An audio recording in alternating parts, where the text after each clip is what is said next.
Pour bien saisir la situation, il faut presque changer d'échelle mentale.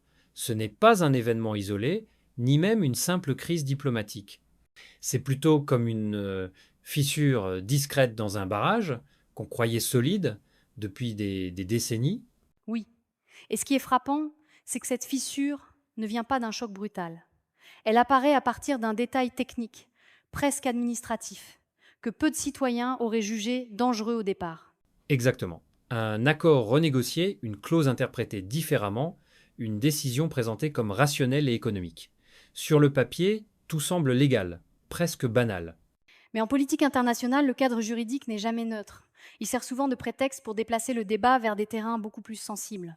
Et c'est précisément ce qui s'est produit ici. Ce qui devait être un simple différend contractuel s'est transformé en une remise en cause profonde des rapports de force régionaux. Parce que la partie qui se sent visée n'a pas répondu sur le même registre. Elle n'a pas cherché à négocier point par point, mais à changer complètement la nature du conflit. Oui. Au lieu de répondre par des chiffres comparables ou par une contre-proposition technique, elle a introduit une dimension historique, presque civilisationnelle. Et quand l'histoire entre en jeu, on ne parle plus seulement d'intérêt, mais de mémoire collective, de sacrifices passés, de légitimité morale. C'est là que le discours bascule. On ne dit plus vous nous devez ceci, mais vous oubliez ce que nous avons fait pour vous. La dette devient symbolique avant d'être financière. Et cette dette symbolique est infiniment plus dangereuse, parce qu'elle ne peut jamais être réellement soldée. Tout à fait. Elle sert à justifier une posture de domination, voire de revanche, et surtout elle permet de déplacer le débat vers un autre terrain, celui des frontières et de la souveraineté. Ce passage est crucial. On glisse d'un conflit économique à une question existentielle pour l'État concerné. Son intégrité territoriale n'est plus implicite, elle est explicitement évoquée. Et pas n'importe comment. On choisit des zones hautement symboliques et stratégiques, des territoires qui incarnent à la fois l'histoire et la sécurité actuelle. Des territoires qui ne sont pas seulement des villes sur une carte, mais des nœuds logistiques, militaires, économiques. Exactement. En les mentionnant, le message est double. À l'adversaire direct, on dit votre stabilité dépend de décisions passées que nous pouvons remettre en question. Et aux alliés, on dit votre architecture de sécurité repose sur des bases fragiles.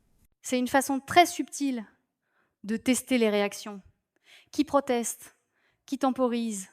Qui garde le silence? Et ces réactions sont scrutées avec une attention extrême, car elles révèlent le degré réel de solidarité au sein des alliances. On découvre alors que l'unité affichée dans les communiqués n'est pas toujours aussi solide dans la pratique. Certains États appellent à une réponse ferme, d'autres prônent la désescalade au nom de la stabilité ou des intérêts économiques. Ce décalage crée une vulnérabilité. Et cette vulnérabilité est immédiatement exploitée par les acteurs les plus offensifs. Ce qui place le pays au centre de la crise dans une position presque intenable. Il devient à la fois le déclencheur involontaire et le premier exposé aux conséquences. S'il choisit de reculer, il envoie un signal de faiblesse non seulement à son adversaire, mais aussi à ses propres alliés et à son opinion publique. Mais s'il persiste, il risque de pousser la crise à un niveau où il ne pourra plus compter sur un soutien unanime. C'est là que la dimension stratégique devient vertigineuse, car le calcul ne porte plus seulement sur le court terme, mais sur l'équilibre futur du continent. Et ce calcul est rendu encore plus complexe par l'introduction implicite de la dissuasion militaire. Oui, dès que l'on évoque la possibilité d'un déploiement militaire renforcé ou pire, d'armes à capacité stratégique, le cadre change radicalement. On ne parle plus d'un conflit localisé, mais d'un risque systémique. Un risque qui oblige toutes les capitales à se positionner, même celles qui auraient préféré rester en retrait. Ce qui est fascinant et inquiétant à la fois, c'est que tout cela est parti d'un différend qui, isolé, n'aurait jamais justifié une telle escalade. Mais l'histoire montre que ce sont souvent ces points de départ apparemment mineurs qui déclenchent les grandes ruptures. Parce qu'il révèle des tensions accumulées, des frustrations jamais résolues, des rapports de force gelés artificiellement. En réalité, cette crise agit comme un révélateur. Elle montre que l'ordre établi après des décennies de compromis est moins solide qu'on ne le pensait.